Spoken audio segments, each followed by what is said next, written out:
All right, so we're going to go ahead and get started with tonight's training. We're going to open it up by just talking a little bit about basic credit. And then from there, we're going to actually get into the services, again, as a basic formality and things like that, so people can kind of understand what it is that we are offering when it comes to MyEcon and how you can, pretty much make it effective for you. So, of course, a lot of people might have some misunderstandings of what credit is. So I do want to make sure that we just give the basic definition of what is credit. So in short, it is a record keeping of your personal and financial information. The real definition of credit is confidence in a purchaser's ability to and intention to pay, and entrusting the buyer with goods or services without immediate payment. So pretty much that's kind of where our credit cards play into action, because of course, you're using your credit card as credit with intention that you're going to go ahead and pay it off. So in order to track all of this data, companies use credit reporting systems and credit reports just to track our overall credit. They use these and these reports to determine whether or not to give you credit or a loan and how much interest they're going to charge you for it. So your credit report is based on bills that you have paid, missed, or been late paying, loans that you have paid off, plus your current amount of debt. Okay. So a credit report contains information on where you work, live, how you pay your bills, whether you've been sued or filed for bankruptcy. This is just everything that actually goes into your overall credit scores. And of course, the credit reporting agencies, when you hear that term, it really just means credit bureaus, which is those individuals that gather information and sell it to creditors, employers, insurers, and they even sell it back to you in the form of credit reports and credit scores. So again, this is how pretty much the dealership, when you're trying to purchase a car or a home, this is kind of how they verify your credit score. These credit agencies sell them your report. They look at your overall, credit history, and they make a determination if you're, what type of interest they're going to charge you or what type of interest rate you're going to receive. And that's kind of pretty much everything when it comes to what is credit. Okay. Why is credit so important? That's a question we typically get a lot of. Some people really don't understand the significance of credit. So why is it important? Credit is your reputation. It's kind of who you are. It defines you as an individual in the financial industry. Once you mess your credit up, it can take some time to rebuild it. So your credit impacts pretty much everything we do in life. So again, purchasing a car, especially anything you have to purchase that requires a credit check. So a car, even a credit card, a student loan, a personal loan, a house, anything that revolves around credit reports, that impacts your credit history. Those are things that go into the significance of credit. And again, your credit score is a direct reflection of what risks you are and how much you'll pay in interest. So again, those that typically max their credit score out or max their credit cards out all the time typically have higher interest rates because you are what they considered a high risk, especially if you max your cards out and you traditionally only pay the minimum amount. If you're someone who is really good at sustaining credit, meaning you might max your card out or you might go midway, 50% on your utilization, but you pay it off consistently, like within 2 to 3 months, you will have a better credit score because they will say, yeah, you might make some risky investments when you use your credit. However, we've noticed that you're able to pay it off. So we're going to give you a better interest rate because we want you to continue to use credit. Credit really is power. And then employers, they can look at your credit score sometimes, especially for jobs with any type of financial responsibility. They always want to make sure that they're bringing in people that can make, budget and sustain their own credit. They won't put somebody in there that is a gambler of their own credit, meaning that they're always maxed out, they're missing payments and things like that. So it's super important to understand, that how you use your credit can impact you and your entire lifestyle. And again, that's kind of why it's important. It's because our life, everything that we typically do is based around our credit. So like I said, I just wanted to give a quick little update before we get started. on what credit is and how important credit, is and how it applies to our everyday life. And I'm going to show you guys some tools on, how that makes a difference. Before we get into those tools, we're going to go ahead and go into MyEcon. And the big thing is like, how do we get started? Everybody, regardless of your credit score, should be looking at ways to improve your credit. If you're not at an 800 or 850, I would even say if you're not even at an 850, you should always be looking at ways to improve your credit, because again, when you do that, you're actually putting yourself in a better position to have lower interest rate. The lower your interest rate is, the less money you're coming out of pocket monthly on fees.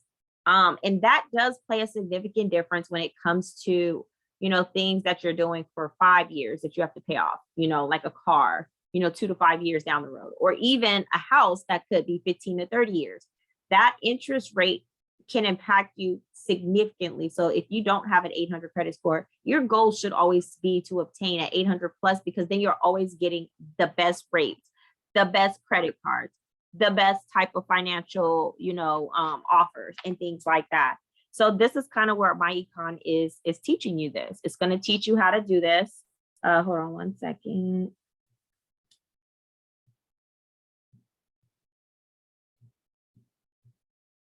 Okay, so it's going to teach you, one, how to do this yourself. There's, I will say by trade, I also, run a credit business, but I also understand that there are people out here that can really do this on their own. And that's what MyEcon is going to give you the tools to do. So when you get started, the first thing you should be doing is going through this training. Again, it is super important to understand, what credit is. I just gave you a brief about it, but what's the significance of improving your credit score? This again, just kind of breaks everything down. But once you get to the first step, this is the most important step, is you want to pull your credit score. I'm sorry, y'all, my husband is like texting me. Okay. So when it comes to pulling your credit score, it's super important. The first time you do this, you want to pull all 3 credit bureaus. What you want to do is each and every time. Why? Because you're trying to get a full, honest assessment of your overall credit history. And you can't do that if you're looking at something like Credit Karma, which, one, typically doesn't update continuously every month, and 2, it only pulls 2 of the 3 credit agencies. So you actually, either you can go on here where it's this annualcreditreport.com. And you can request your free credit report. And you see how they say it. That's why I continue to offer free weekly online credit reports. So you can actually pull this right now, every week from what it's saying here on the website. In the past, you were only able to pull it once a year, but you can definitely each month, when we talk about that, pull it from this website. But you will pull your credit report. And when you pull this credit report, it's going to look something like this. Now, this is Identity IQ, which is one of the credit monitoring services, and we'll discuss that in a second. But it's going to give you something like this, something similar. It's going to show you the 3 credit bureaus, the 3 main credit bureaus that we typically use. And it's going to kind of give you a history and assessment. It's going to let you know everything that, pretty much is tracked by your social security number and your information. So you pull your credit, it's going to show the date you pull it. It's going to talk about your personal information.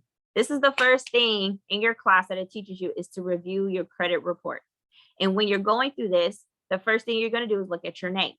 Now, if your name is spelled incorrectly, we'll talk about disputes, but this is where you can go ahead and highlight. What I typically tell everybody is, I know some people don't like printing because it's a lot of pages, but the best way for you to make sure you don't miss something is to print this, do front and back if you want to do it that way. But the best way for you to make sure you're getting an accurate assessment is to print your credit report and highlight anything that potentially needs to be addressed. So like I said, if for some reason your information is wrong about your name, also known as, if it doesn't make sense, if it's something that you've never, does not look like, belongs to you, then you're going to highlight it. Again, former names, that means if you have a maiden name or if you've been married a couple of times, remember your credit history pretty much tracks almost every name that you have used when you've once pulled some kind of credit report. So you might have pulled something when you first, got a job before you were married. Then you might have gotten married and you bought a car or something. And then maybe you got divorced and, ended up going back to your maiden name. So then that might be another report. And then guess what? You got remarried again and you bought a house. So, all of those names could be on your credit report. As long as it's reported correctly and the name information is correct, you don't need to change it. Date of birth, same thing. When it comes to addresses, you want to make sure your current address is correct. If the address is incorrect, when it comes to current, you can dispute it. When it comes to previous addresses, now I'm going to tell you, there has been word out there that credit scores can jump up like 70 points by removing a previous address. That is not always the case. That is not always true. There have been people that removed addresses and ended up losing points. Remember, addresses really don't tie into anything unless it has something negative connected to it. So let's just say identity theft. If identity theft happens, then yes, that is something you definitely want to dispute because there is points that is literally connected to that address. It has been proven that that person, you have a report, you prove that this was not you, then yes, you want it removed. But honestly, removing past, history that has nothing derogatory connected to it doesn't do anything for your score besides just remove it from your credit report. So again, you can go ahead and contact, the 3 agencies to get it removed. But again, if there's nothing really negative tied to it, it's not gonna really make a difference. Although there are people out there that says otherwise. The only reason people would typically remove previous addresses is if there is something negatively connected. It could be even a late payment. If the address is connected to that previous address, then go ahead and remove it. If there's positive credit that goes towards it, like I said, if there's nothing that's really tied and connected to it, then it really doesn't affect regardless if you remove it or not. And then same thing with employers. If there is something on there that looks off, you just you could dispute it. As a consumer, you have the legal rights to dispute pretty much every single item on your credit report. As a consumer, you have that right when it comes to the Fair Credit Reporting Act. You can report anything. Does it mean that it will be removed? Not if, it doesn't necessarily mean it'll be removed. It just means that as a consumer, you're, asking for validation on certain things on your credit report, your credit history, okay? And then we get into the scores, okay? So your credit scores, can favor between anything between 300 to 850. Now, anything usually sometimes on credit scores, if it's below like 450, sometimes credit bureaus, it might go blank. All that means is that your credit is so bad that, the 3 credit bureaus honestly don't have no reason to pull up your credit. You don't have anything.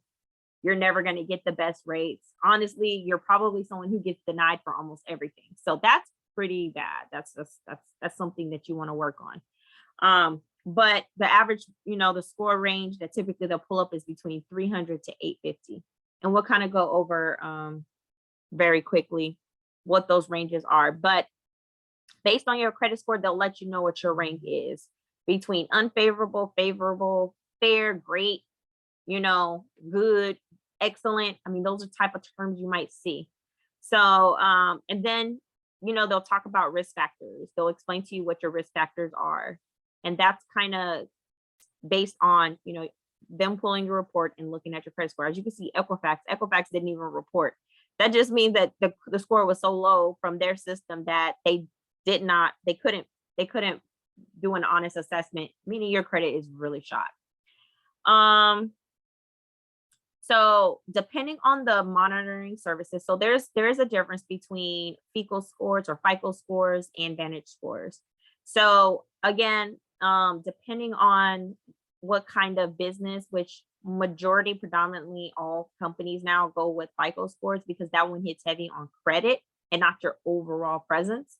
But Vantage scores is typically what you'll see pulled on a lot of the annual credit reports and some of the other credit monitoring services. So if you're trying to pull a FICO score, like Experian is really good at pulling that for you.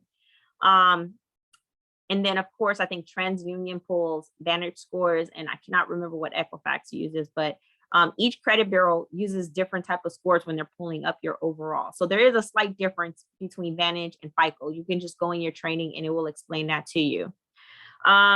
Again, the summary, this is just right here showing you how many open accounts you have, on how many closed accounts you have.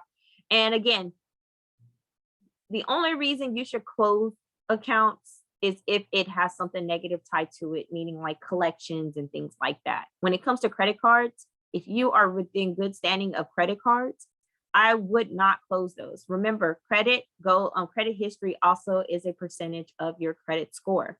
So the moment you choose, let's say you had a credit card for 10 years, and the moment you actually close that credit card out, or it closes itself out, you lose 10 years of history.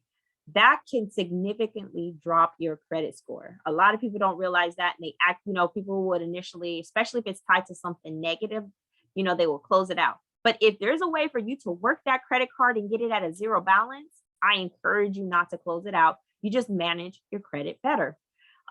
If it's, like I said, something has to do with collections and certain loans and things like that, of course, you want to get those things closed out as soon as possible, because as long as they stay open on your account, it's going to, pretty much hurt your credit score. So delinquent typically is things that, you typically have like missed payments.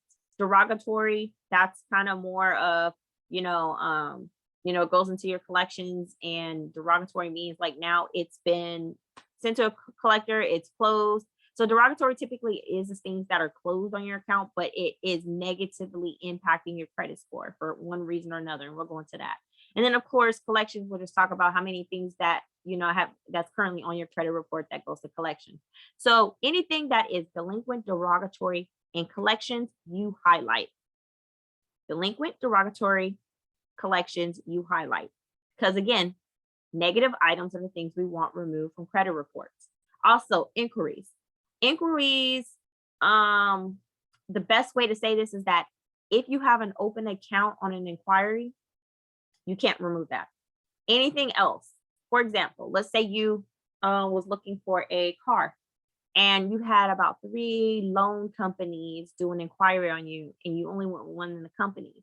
You can get those other 2 companies that ran an inquiry on you removed from your credit report, because you don't have an open account with them.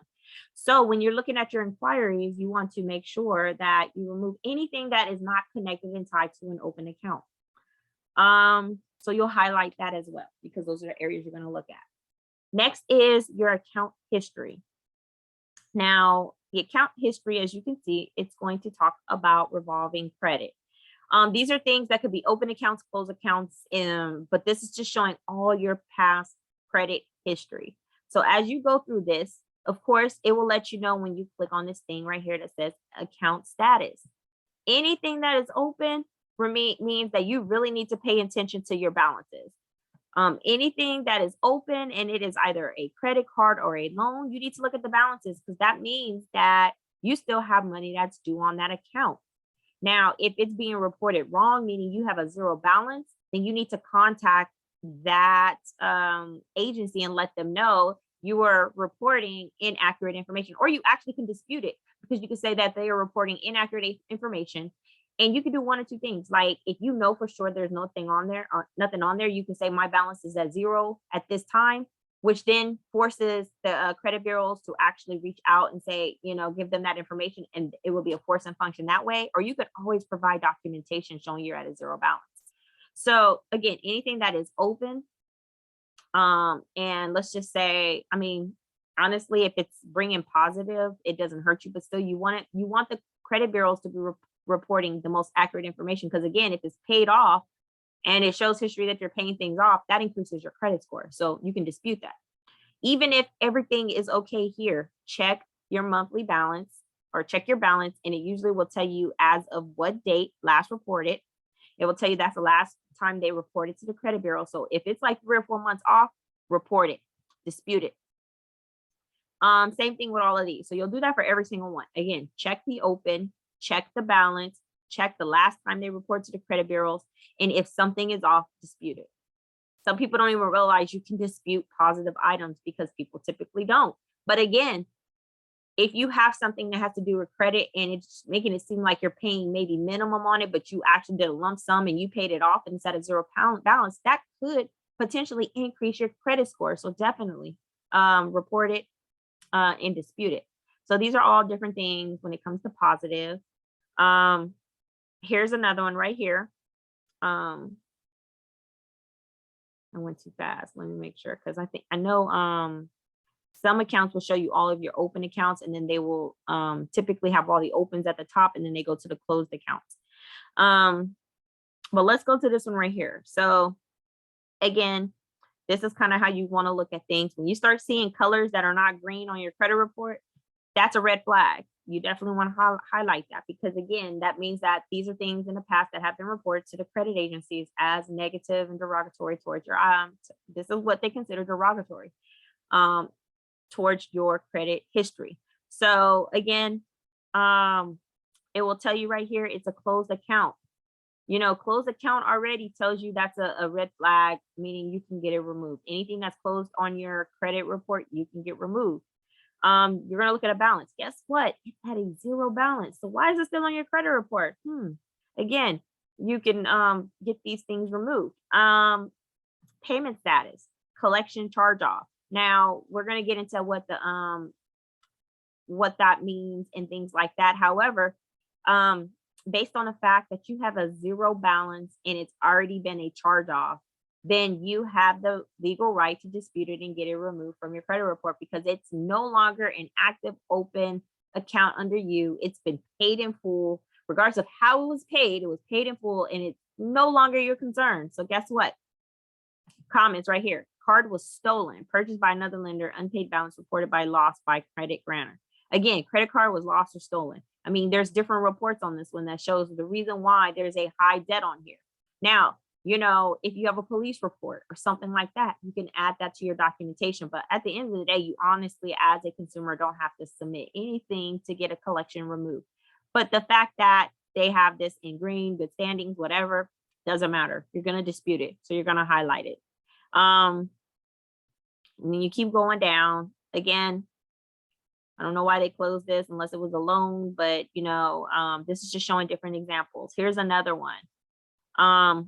Anything that has a late payment on it, regardless of what we do, this is educational. We are going to dispute it.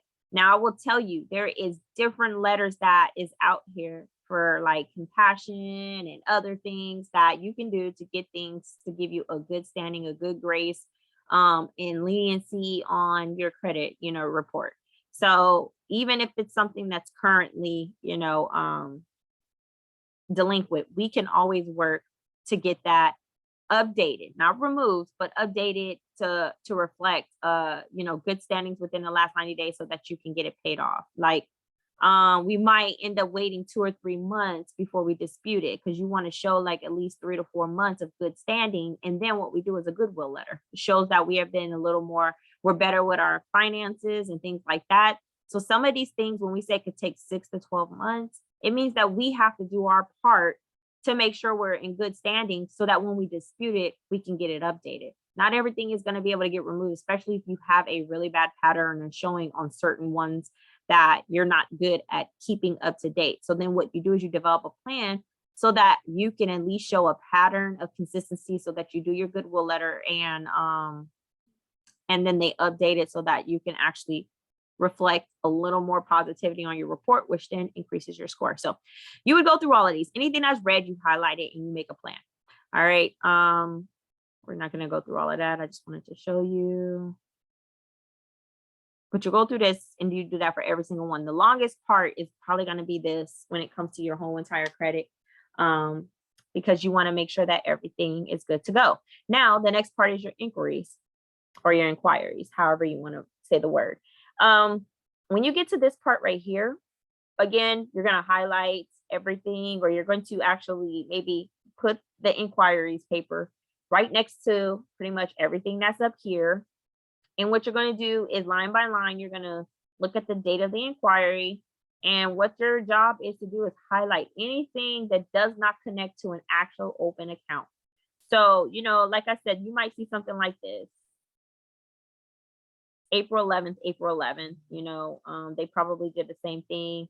Sometimes you'll see them like this one, November 25th, November 25th, November 25th, November 19th. This could have been like 4 or 5 different loan agencies that pretty much, you know, you ran a credit check with, and out of all of those, maybe only one of them was the one that you got approved.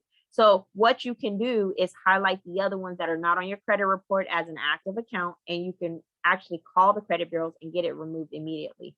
This is probably the quickest step you can do. Instead of doing a dispute letter, you can actually call the credit agencies and the credit bureaus and get this done immediately. Public information, again, if for some reason you have like a bankruptcy, some kind of court record, like some filing on you, from an agency, tax liens, or anything like that, then it's going to tell you exactly what it was and when it actually was filed. And you can still get these things removed. And, you know, these are processes that might take a little bit longer. However, you know, bankruptcies and things like that have been proven to be removed, especially years down the road. You don't have to wait 10 years, even 5 years, you know, right now we're seeing get removed off of credit reports. So, and then creditor contacts. Again, this is just pretty much everybody who pretty much has an open account with you, all of their information, anyone that's ever pulled your account, this is their contact information. If you wanted to go directly and contact the creditor, we always typically tell you to go through the agencies first.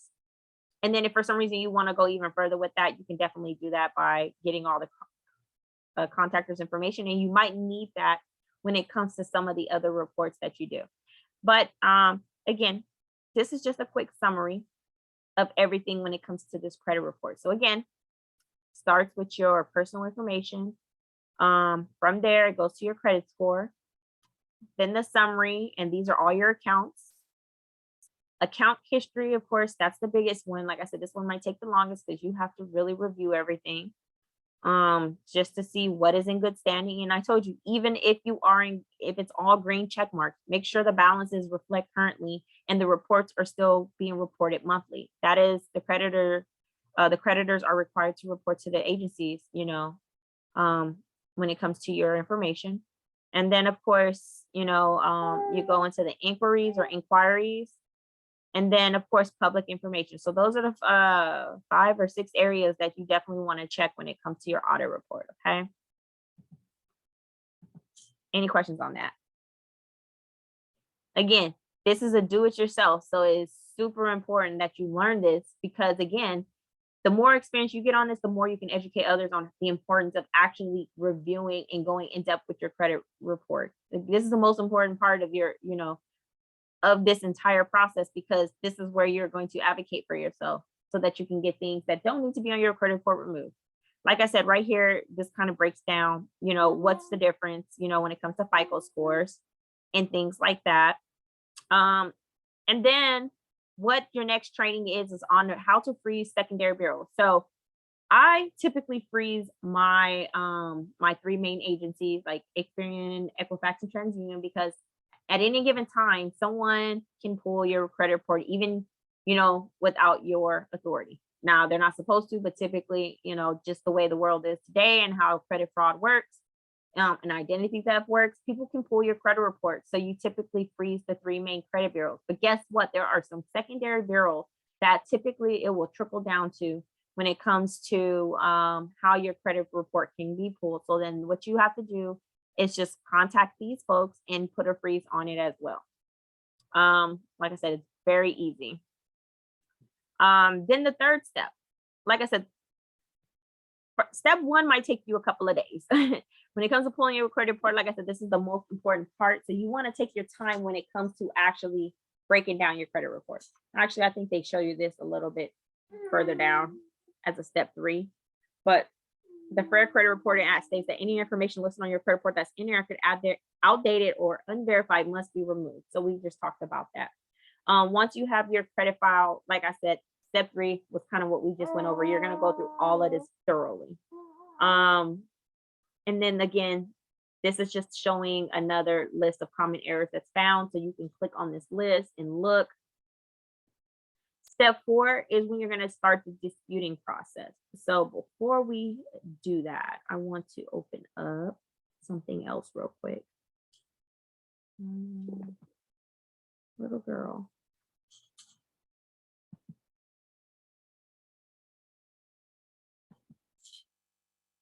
Hold on 1 second. I'm going to open up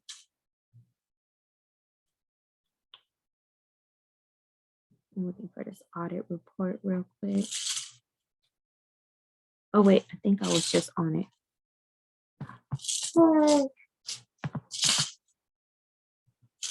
Sample audit report. Here it is. I think this is it. Okay, yes. All right, so I'm gonna just show you, and of course, you guys wouldn't have this. If you want a copy, you just have to reach out to me and we can talk about it. But this is kind of something that is really informational. Some of the biggest things that people don't understand when it comes to your score. I like to use this little chart right here because the common thing that most people buy is a car, regardless if it's an 18-year-old getting a car or a 45-year-old getting a car. Cars are probably one of the biggest things, people purchase. And then next is, of course, a house. So again, the average American's credit score is between 550 to 650. That's the average. About 70% of Americans, and I said average, but about 70% of Americans' credit report is inaccurate. 77 to 80% of credit scores are inaccurate, meaning that there's things on there that is affecting their credit score from actually being better. I like talking about this because this one right here kind of is probably more relatable, meaning a visual of how much your credit score plays a significant role in your day-to-day functions. So person A has a credit score of 730 and their interest rate is 1.99. That's probably the best you will get. Now, 730 typically, I would honestly say that will probably be a 2 to 3%. However, for this example, they went to like what somebody typically for an 800 plus credit score would get. But again, person A has a credit score of 730 and their interest rate is 1.99. Now, both of these people are purchasing the same car with the same term. Okay. So because their interest rate is only a little bit under 2%, they're paying $368, meaning they're paying $368 a month. Now, again, one of the things people got to understand is we can't cut off principal, but we can always save on interest. So again, the total interest that is going to be paid if they was to stick to this 66-month term is $1,302. So they really didn't have to pay or come out of pocket a whole lot. So their total payment once they complete is $24,302.39.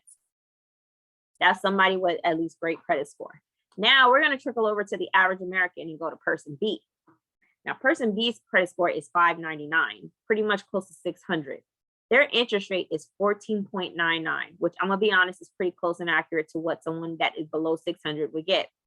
Now, instead of $368, they're paying $513. Again, why? Because they have been proven not to be able to, establish or maintain credit. So that means they're riskier, meaning like there is chances, and it's so backwards. However, what they do is reward people that are great with credit versus those that are not.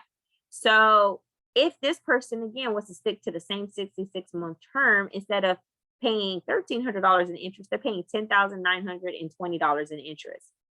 Now their payment is going to be $33,000 by the end of their term. And that's almost that's almost $10,000 more just because their credit score was worse.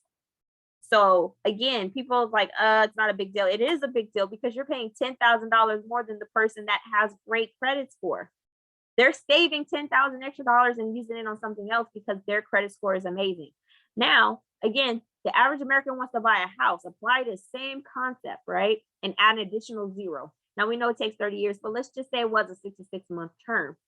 This person on the left would be paying $13,000 on interest if their interest rate was 1.66. The person on the right interest rate would be over $100,000. So again, when we're talking about little money, like a $5,000 credit card limit, that might not mean nothing. But when you start talking about cars and houses, that major gap is super significant. It means so much more. You're paying almost 50% more into your house because you have really bad credit. Almost 50% more because you got bad credit. So yes, credit plays a major role in our lives. Sometimes we just have to see it to understand what is the major difference to make us say we need to do better at improving our credit. Okay. Again, this kind of talks about payment history and things like that. Sometimes people want to know, this is what a Vantage score is right here. It lets you know that 35% of your credit score is payment history. So when we were talking about, you know, your payments on time and things like that, that's predominantly the biggest area right now that's affecting your credit score. So yes, if you have something that's on there, and even though it has a green check mark, but it's not showing the most up-to-date information, you want to get that updated and disputed quickly as possible. Again, if you have something that is late and we can get it where they can give you a grace and turn that to a green, then guess what? We want to get that disputed, because again, 35% is into your payment history. 30% is your pretty much your debt to income ratio. So how much you owe on your credit. It's almost like your utilization. And then 15%, the third biggest thing, is the length of your credit. So remember, I told you credit history is super important. Why? Because it shows that you can maintain credit for so long. If someone's, you know, you delete that 15 years and everything else has been bought within 5 years, it's going to look like you only got 5 years of credit. So again, you want to keep accounts that you can keep open, keep them open as long as you can. Loans typically close, you know, we get that, but credit, you can always keep that open, even if it's something that started off super horrible. Pay that bad boy off, set an alarm on your phone, and every 3 months, make a small payment on it so it keeps your account active, and pay that balance off immediately. That keeps your credit history open. New credit, again, it's always important. Like they tell you, typically you can open up 1 to 2 new accounts a year. It keeps your revolving credit going. So, and then types of credit used, you know, you definitely want to have a variety of credit that you're using. You don't always want to just stick with credit cards and credit cards only. It doesn't show any variety. So if you've never done a loan, you know, there are secured loans you can use right now, so that it reports to you as a loan, you know. Credit cards, of course, you know, eventually, you know, mortgages, you know, when you get to that point, but you want to have a history of different types of credit that you're using. Okay. All right. So back to the reports.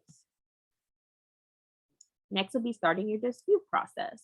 So after you've already went through everything, you've highlighted things you need to dispute, you've marked it down, you know what you need to do. The next part is you're going to start your dispute process. So MyEcon has given you this nice little create a dispute letter. You can create one. You would put all your information in here. I need to create one so you guys can kind of see what that looks like. But then once you're done, you're going to create a dispute letter. Once you get to the dispute letter, it's going to give you different templates that you can choose from. And those dispute letters should look like, let's see, let's go back. Some of these right here, these are the ones that you can actually manually download. But now this little system right here, it really is a user friendly, because what it does is it puts in all the information for you.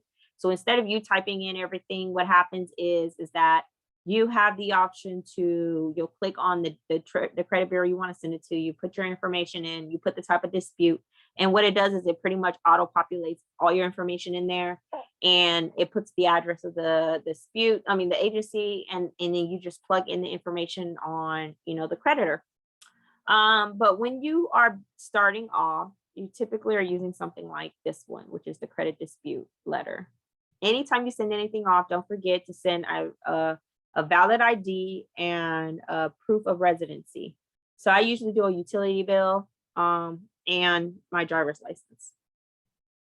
But this is kind of what the auto system does for you now. It'll put your name and all your information in here based on the information you put on that form, and then it'll put the date that you want to download it, and then it will put the city address and all of that of the credit bureau. Now, if you guys want to look at this, so there's different things. If you're doing an inquiry, which I said you can manually call, but some people prefer just to do everything by mail, it's not going to have an account number. Some of your account numbers are going to have all the information on it, and sometimes it has a little asterisk. You're going to put it exactly the way it looks on your credit report. And then what you're going to do is provide a justification. So what you're going to do is, you know, pretty much put on there the reason why you need this to be removed from your credit report. Once you do that for everything like that, you're going to put it on in Excel. On the Excel, you're going to write down the time, the date you know, pretty much generated your letter, which letters you disputed, which agencies you disputed to. Again, what was the account that you disputed and the account number. Why you're going to do this is because, as you can see on here, it's typically recommended not to submit more than 5 to 6 disputes per credit bureau. So let's say you have 30 items, and between those 30 items, you have like 10 from each credit agency. Then out of that, what you're going to do is break that down into 2 round 1 dispute letters, and you're going to submit them separately. One of them you're going to submit immediately within your first 30 days, and then 30 days later, you're going to submit that second 6 through 10, and you're going to submit that, in the second month as a round 1. Why you do that is because you don't want to end up over, what happens is that the credit agencies and stuff like that, if you end up doing too many things, sometimes it can actually look negative on you, like you're trying to, one, they will try to make it seem like, and we've noticed more in people with this happening, where they're trying to verify that you're the person that's actually submitted it. So they delay the process, saying we think that your account has been impacted by someone like a credit agent, and we feel like you're not, inaccurately, or you're not accurately submitting this information on your own behalf, and they try to throw in, all these rules and laws and regulations on you. So the less you put on there, the easier it gets through the system. That's just kind of how it goes. But once you do that and you mail it off, you always want to mail everything certified. Go to the post office, get it certified. And what that does is it gives a tracker.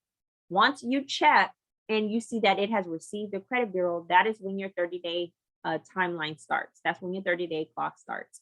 So the certification or the certified mail has a tracker, and it will let you know when you go back on your USPS and look it up and see, has it been delivered? It will let you know the day that person has pretty much signed, that bureau has signed for your letter. You start your 30-day calculator there. 30 days later, you send out your second letter. Within those 30 days, you should receive a response back from the credit bureau. Now, again, depending on the responses, that could lead into one or two things: your items being removed, and they send you a removal letter, or it could be that they try to send some kind of verification letter. That is okay. Then what happens is you go into different letters. There's like 2 through 5. There's different disputes that you go into. These are just additional letters that you can claim. And then, of course, to check on disputes, there's a video here to learn what to do if your disputes are not removed. This is what that video is. It's the things we just talked about. Credit utilization. So let's go back to the audit.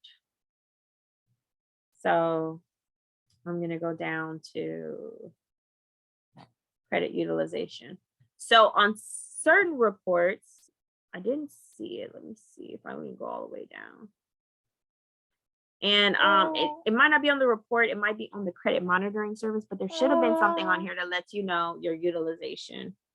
I know that my free score now, it will let you know as soon as you open it up, and it's on that report. It will let you know what your utilization percentages is and things like that. I didn't see it on Identity IQ, but let me check real quick. But that is a big part of your credit report too, is typically looking at your utilization.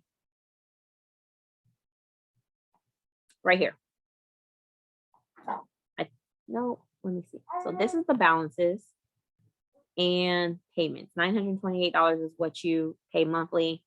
55 is your balance. There should be something on here that tells you what your overall balance is on your credit report. Now, trying to see if I missed it.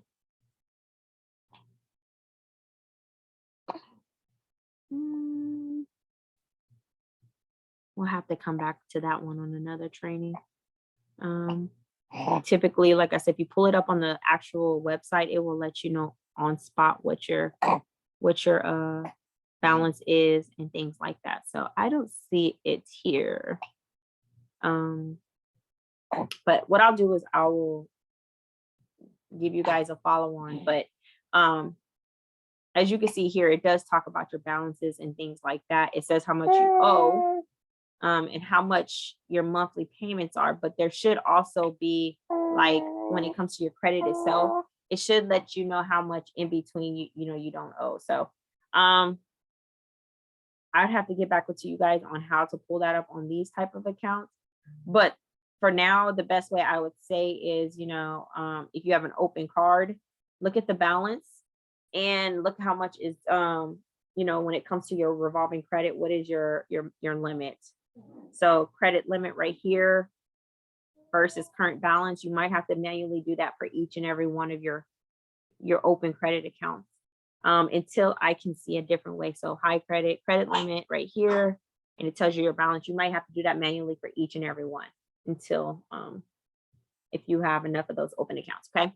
But when it comes to your utilization, of course, the biggest thing you want to do is make sure that your credit utilization typically is either good or excellent. 26%, 25, 26% is the golden number that you want to have with all of your credit cards. So again, if they're not, then understand that's what's impacting, your credit utilization score. Anything that's very poor, it actually looks really bad. So it just adds more numbers to your credits, your overall credit score. So it drops it. We just talk about that. This says should never exceed 30%, but the golden number is 25%.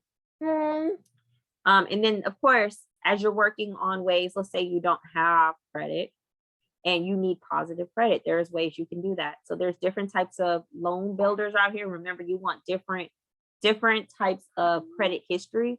So if you already have credit cards, then look at the loan program. If you don't have any, you have a loan, but you don't have any credit cards, then look at the secured cards, or you could do a mixture of both. Point is that these are things that will, that you're going to use that will, one, not hurt your credit score, and two, it will actually report, it uses credit, your credit points to report to the agency, which increases your credit history, your credit usage, and things like that. So, most of these are higher interest rates when it comes to their fees, meaning like the monthly fees to keep these cards and loan programs open is a little bit more.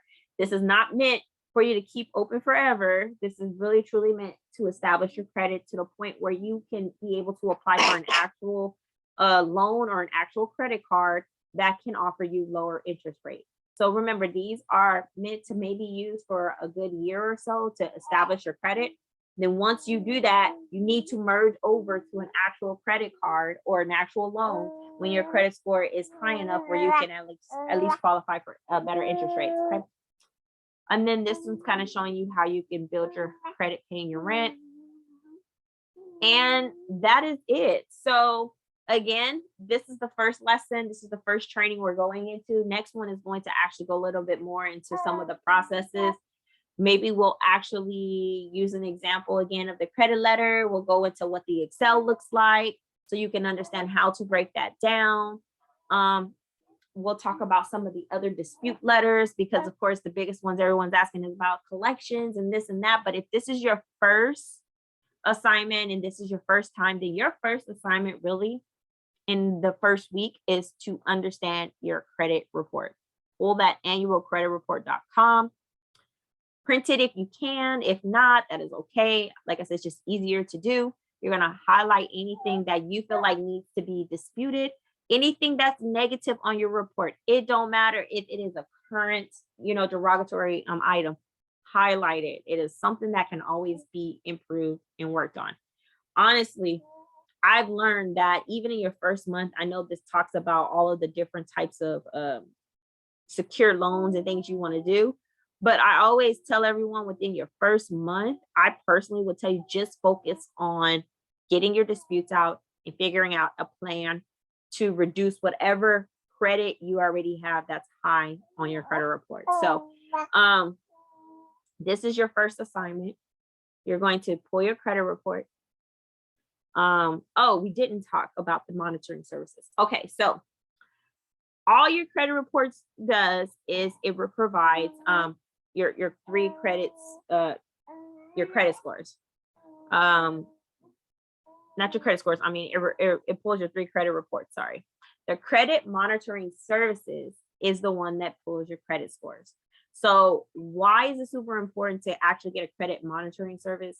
Because you actually want to have something that keeps track of your day-to-day activities. You want to know anytime your credit score increases, your credit score decreases, if somebody is trying to pull your credit report, you know, and things like that. There are two ways you can do it. You can actually, you know, download the 3 credit bureaus and just pay monthly fees for all of that. But if you do that, that's roughly about $80 to get all 3 of the credit bureaus. Or what most people do is they get the credit monitoring services. Either you can do Identity IQ, that's a really big one. You could do My Free Score Now, that's another one. Smart Credit. These are like the 3 main ones that I know of that people typically use to pull their credit monitoring scores. And by doing so, it also protects you in other ways. So again, if you know, they give you the basic services of, you know, checking your phone number, your email, your social security number. So anytime someone is trying to actually hack or use your information, you're going to get this nice little ding notification on your phone that says, hey, did you authorize this? Or, hey, this has been done on your someone, you know, a dark web has now tried to access your email or your account or your address or something like that. So, you know, pulling your credit report only does so much. It only pulls your credit report. But if you're really trying to protect yourself, you really need a credit monitoring service, and potentially even getting an identity IQ service. That's the one that protects you and your family from people trying to hack your personal information. So if you don't have Identity IQ, or you don't have My Free Score Now, or you don't have Smart Credit, I really suggest, you know, downloading one of those 3 credit monitoring services. It's typically their basic services is like between 21 something a month to 29, depending on which agency you choose. But again, it protects you. You can lock your credit file from that. For the most part, you can lock your credit file, and people then won't have access to pull, you know, your credit reports either through Experian, TransUnion, or Equifax, depending on what credit agency you use. You can also use the 3 credit bureaus for, I think it's 7 days for free, and you can pull your credit reports that way. But just know after 7 days they start charging.